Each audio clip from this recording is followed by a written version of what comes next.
Hello मेरे दोस्तों, आप लोग को बहुत ही एक बेहतरीन चैप्टर है यह निर्देशांक ज्यामिति। सभी क्लासों के लिए बहुत कंपलसरी होता है, चाहे 10th क्लास हो, 9th क्लास हो, 11th हो या 12th हो। सभी क्लासों में कोऑर्डिनेट ज्योमेट्री जिसको बोलते हैं, इससे प्रश्न आते ही हैं। आप यह बेसिक है, पार्ट 1 है और पार्ट 2 भी आपको बताएंगे हम। ये बेसिक फंडामेंटल है निर्देशांक ज्यामिति का। अगर इन चीज़ों पर आप ख्याल रखेंगे, इसके बाद आप मैथ बनाएंगे तो आपको बिल्कुल 100% समझ में आएगा। तो आप इस वीडियो को अंत तक देखिए और इसको नोटबुक रख लीजिए, एक एक करके इसको नोट भी कर लीजिए। आपके एग्जाम में पक्का आएंगे इसमें से, चाहे जो भी एग्जाम हो। तो पहला जो है आपका निर्देशांक ज्यामिति है। क्या है? तो निर्देशांक ज्यामिति। तो निर्देशांक ज्यामिति क्या होता है, किसको कहते हैं? तो देखिए, इसका जो खोज किए थे रेने दकार्ते ने किए थे। किसने खोज किए थे? तो रेने दकार्ते एक गणितज्ञ थे और वह बेचारा सोते सोते इसका खोज कर दिया। देखिए, ज़्यादा सोने वाला व्यक्ति था, लेकिन एक दिन जागा और बिस्तर पे इसके दिमाग, क्योंकि जागते वक्त बिस्तर पर की तो अच्छी अच्छी बातें ख्याल में आती है या खराब बातें आती हैं, और जो बातें ख्याल में आती है उसको लोग भूलते नहीं हैं। तो रेने दकार्ते ने इसका खोज कर दिए निर्देशांक ज्यामिति का। ये बंदे ने बताया कि अगर किसी भी कार्तीय तल में, कोई भी मतलब तल है, पहले आप समझिए एक प्लेन है, यह बोर्ड भी आपका क्या है? एक प्लेन है, एक समतल है, एक सतह, एक सरफेस है, या इसको आप क्या कह सकते हैं? समतल भी कह सकते हैं, या इसको प्लेन भी कह सकते हैं। तो उन्होंने कहा कि किसी भी प्लेन में, किसी एक सतह समतल में दो बिंदुओं को रिप्रेजेंट कर सकते हैं। कितने बिंदुओं को? और उन्होंने एक्स वाई से उन बिंदुओं को डिनोट किया। किससे डिनोट किया? एक्स एंड वाई से किया। तो कहा कि किसी भी समतल में, किसी भी तल में दो बिंदुओं को निरूपित किया जा सकता है, प्रदर्शित किया जा सकता है, रिप्रेजेंट किया जा सकता है, शो किया जा सकता है, दर्शाया जा सकता है, इंडिकेट, और इसको हम दिखा सकते हैं। तो इसी को उन्होंने 4 भागों में इसको, इस प्लेन को कहा कि ऐसे भी यह प्लेन का टुकड़ा हो सकता है, और इस प्लेन में अगर इस बिंदु को हम दर्शाएंगे तो इसी का नाम उन्होंने रखे निर्देशांक ज्यामिति। अब आप कहेंगे सर ज्यामिति क्यों नाम रखा गया? क्योंकि देखिए, ज्यामिति का मतलब में होता है फिगर। क्या होता है? फिगर इसमें अध्ययन, जिसको हम लोग पिक्चर भी कह सकते हैं। तो फिगर, पिक्चर का, तो देखिए इसमें फिगर बन रही है, इसीलिए इसका नाम रखा गया ज्यामिति। निर्देशांक क्यों नाम रखा गया? क्योंकि निर्देशांक किसे कहते हैं? जिसको निर्देश करते हैं।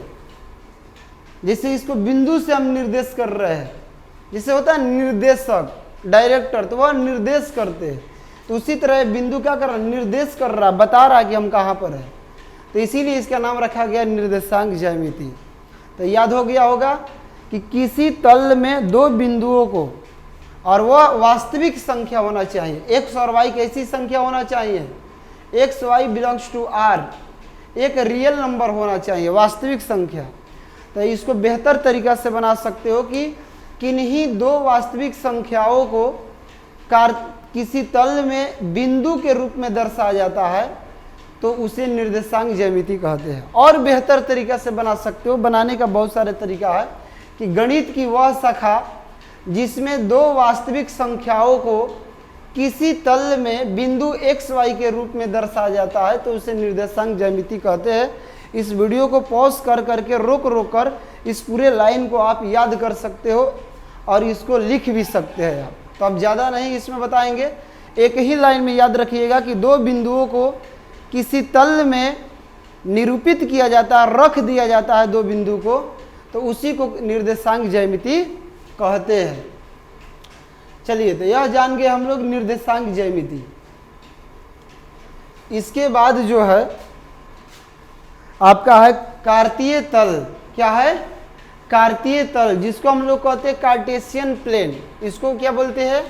Cartesian plane. तो कार्तीय तल किसको कहते हैं? आप अभी बताए कि रेने दकार्ते ने बताया कि किसी तल में दो बिंदुओं को दर्शाना है, और इस तल को ही हम लोग कार्तीय तल कहते हैं, कार्तीय तल।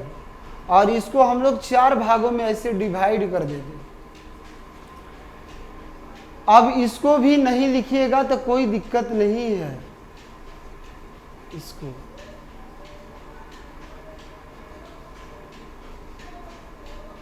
और ये बता रहा है कि ये तल है और ये बहुत ऊपर तक भी तल बड़ा हो सकता है, इसीलिए ये भी इधर बड़ा हो सकता है, एरो दे दिए, ये भी बड़ा हो सकता है, ये भी बड़ा। तो इसी को हम लोग बोलते हैं कार्तीय तल। याद हो गया? मतलब कि जिस तल में बिंदुओं को दर्शाया जाता है, फिर से देखिए, जिस तल में बिंदुओं को, दो बिंदुओं को दर्शाया जाता है, कितने बिंदु? दो।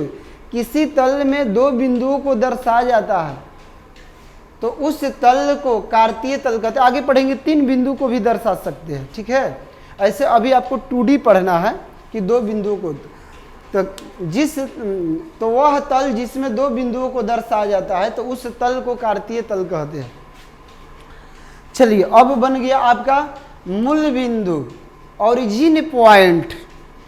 तो मूल बिंदु किसे कहते हैं? कार्तीय तल में जो रेखाएं होती है, समतल होता है, उसमें जो रेखाएं खींची जाती है, एक दूसरे को जिस बिंदु पर काटती है और ये लंबवत होती है, याद रखिएगा, तो उस बिंदु को ही मूल बिंदु कहते हैं। उस बिंदु को क्या कहते हैं? मूल बिंदु कहते हैं। याद हुआ? यानी आप याद कर सकते हैं कि दो लंबवत रेखाएं एक दूसरे को जिस बिंदु पर काटती है तो वो ना बिंदुआ के जो ना बिंदुआ पे काटेगा तो उस बिंदु को क्या कहते हैं? तो मूल बिंदु कहते हैं। और ये जो रेखा होती है, जो क्षैतिज रेखा है, इसको एक्स अक्ष कहते हैं। जो ऊर्ध्वाधर रेखा है, इसको वाई अक्ष कहते हैं। तो इसको डिनोट करेंगे। इसको डिनोट कैसे करते हैं हम लोग? देखिए, इसको डिनोट कैसे करते हैं? डिनोट, इसको एक्स और एक्स डैश से डिनोट करते हैं, इसको वाई और वाई डैश से हम लोग सूचित करते हैं। इसको याद रखिएगा। तो ये वाई अक्ष हुआ, ये एक्स अक्ष हुआ, दोनों एक दूसरे को जिस बिंदु पर काटा वह मूल बिंदु हो गया, ओरिजिन पॉइंट हो गया। चलिए, तो यह हम लोग जान गए। इसके बाद में जो है चतुर्थांश, जिसको हम इंग्लिश में कोऑर्डिनेट कहते हैं। क्या कहते हैं? कोऑर्डिनेट। तो बहुत बढ़िया चीज है यह चतुर्थांश, समझना जरूरी है एकदम। तो देखिए क्या है कि दो लंबवत रेखाएं किसी तल को चार भागों में बांटती, किसी तल के मतलब कार्तीय तल को। तो दो लंबवत रेखाएं, ये कौन सा अक्ष है? एक्स अक्ष है, और ये कौन सा अक्ष है बताए? वाई अक्ष है। तो क्या है कि दो लंबवत रेखाएं कार्तीय तल को चार भागों में बांटता है। प्रत्येक भाग को कितने भागों में बांटता है? चार भागों में। और प्रत्येक भाग को क्या कहते हैं? चतुर्थांश कहते हैं। क्या कहते हैं? चतुर्थांश, या इसको पाद भी कहते हैं। कभी कभी एग्जाम में पाद आ जाता है तो माथा खराब हो जाती है कि पाद क्या है। चतुर्थांश को ही पाद कहा जाता है। तो आप जान गए कि दो लंबवत रेखाएं कार्तीय तल को चार भागों में बांटती है, प्रत्येक भाग को चतुर्थांश कहते हैं। और चतुर्थांश चार प्रकार के होते हैं। ये वन है तो प्रथम चतुर्थांश, फर्स्ट कोऑर्डिनेट या प्रथम पाद। यह द्वितीय चतुर्थांश, तृतीय चतुर्थांश, इसको कहेंगे चतुर्थ चतुर्थांश, ठीक है। तो इसको आप याद करेंगे। चतुर्थांश चार प्रकार के होता है, इसको पाद भी कहा जाता है, तो इसको याद रखना है। देखिए, ये बहुत भी आई है, ये पूछता है एग्जाम में, प्रश्न भी आ जाएगा इससे। अब देखिए, चिन्ह होता है, हर चतुर्थांश का साइन होता है। क्या होता है? साइन। साइन के मतलब क्या होता है? चिन्ह। साइन का मतलब क्या होता है? चिन्ह होता है। तो ई एक्स है, एक्स डैश है, ई वाई है, ई वाई डैश। तो चिन्ह क्या होता है? तो प्रथम चतुर्थांश से तो इसका चिन्ह प्लस प्लस होता है। द्वितीय चतुर्थांश से तो इसका चिन्ह होता है प्लस। देखिए, अब चिन्ह कैसे लिखा जाता है ये आपको समझा देते हैं। देखिए, पहला बात रहा कि यहाँ पर आप देखिए, इधर जाता है तो प्लस होता है, ऊपर जाता है तो प्लस, बाएं आएगा तो क्या होगा? चिन्ह। नीचे आएगा तो क्या होगा? माइनस। पहले एक्स लिखा जाता है तब वाई लिखा जाता है, याद रखिएगा। तो इसका अगर हम चिन्ह पूछेंगे कि इसका चतुर्थांश का चिन्ह क्या होगा, तो पहले एक्स लिखाएगा तो एक्स हो गया प्लस, और तब वाई लिखाएगा तो प्लस। तो पहला का चिन्ह क्या होगा? पहला चतुर्थांश का तो प्लस प्लस। अब देखिए, दूसरे के चिन्ह क्या होगा? पहले एक्स लिखाएंगे, बता दिए पहले हम, एक्स तब वाई आता है। तो एक्स क्या है? माइनस है, और y क्या है प्लस है, तो ये बिंदु क्या है दूसरा चतुर्थांश है, तो दूसरा क्या चिन्ह होगा माइनस प्लस। अब देखिए तीसरा हो गया, तो पहले इस बिंदु को क्या करेंगे, इसमें बिंदु किस रूप में होंगे, तो पहले x तो माइनस, तब y लिखेंगे तो ये भी माइनस। तो देखिए यह तीसरा कोऑर्डिनेट है, इसका चिन्ह माइनस माइनस होता है। अगर इसमें अगर आ जाए तो पहले x लिखाएगा ना, तो x हो गया प्लस और y क्या हो गया माइनस, क्योंकि इससे और इससे बन रहा है। और यह कौन सा चतुर्थांश है, चौथा चतुर्थांश। तो आप समझ गए प्लस प्लस क्यों आया, माइनस प्लस क्यों आया, माइनस माइनस प्लस माइनस, तो ये चिन्ह होता है। तो याद रखिएगा। और पूछ देगा कि -2 और 4 इसके आगे कुछ ना तो प्लस, किस चतुर्थांश में, तो आप देखिए माइनस प्लस एक मतलब ये दूसरा में है। इसी तरह आ जाएगा -3 -100 किस में है, तो तीसरा में है। ऐसे आप बता सकते हैं, हिंदी में भी लिख सकते हैं। जरूर 1 नंबर का क्वेश्चन इससे आएगा, गारंटी है। तो अगला जो है आपका जो है उसको जान जाइए कि क्या है। अगला टॉपिक है भुज। बहुत आता है, VVI है। भुज क्या है, तो देखिए हम बता देते हैं कि जो बिंदु रहता है ना, बिंदु XY, इसी में x को भुज कहते हैं।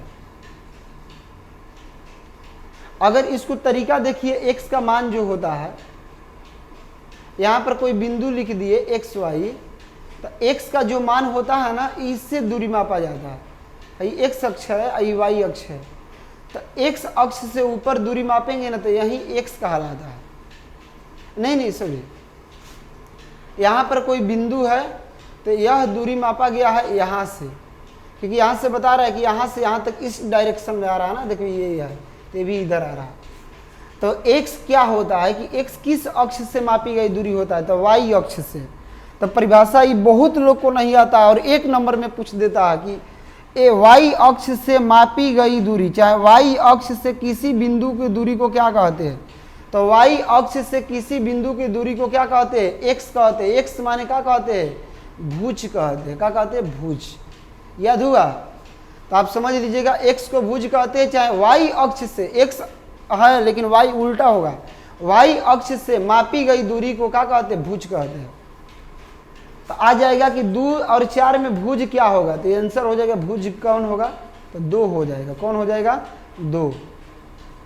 तो इसको जान गए। अब चलिए कोटि।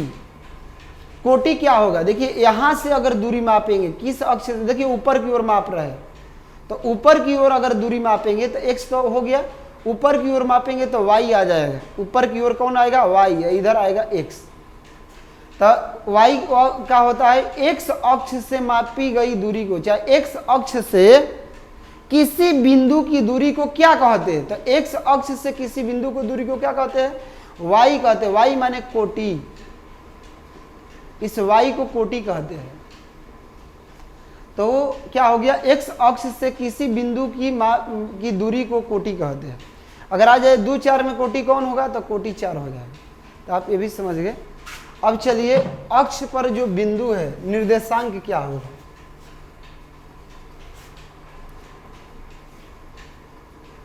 तो जो अक्ष होते हैं उस अक्ष को हम लोग x अक्ष और y अक्ष कहते हैं। तो इस अक्ष पर बिंदु का जो निर्देशांक होगा x0, और y पर बिंदु का निर्देशांक होगा 0y। जो जिस पर कहेगा वह रहेगा, बाकी 0 होगा। देखिए x, अब पूछ देगा सवाल कि x अक्ष पर बिंदु का निर्देशांक क्या होगा। तो x अक्ष पर बिंदु का जो निर्देशांक होगा x0, और y अक्ष पर बिंदु का निर्देशांक क्या होगा, तो 0y। y अक्ष का हो रहा है तो y रहेगा x0, x अक्ष का हो रहा है तो x रहेगा y0।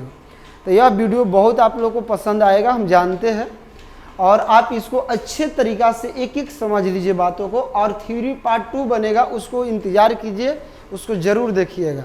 जय हिंद।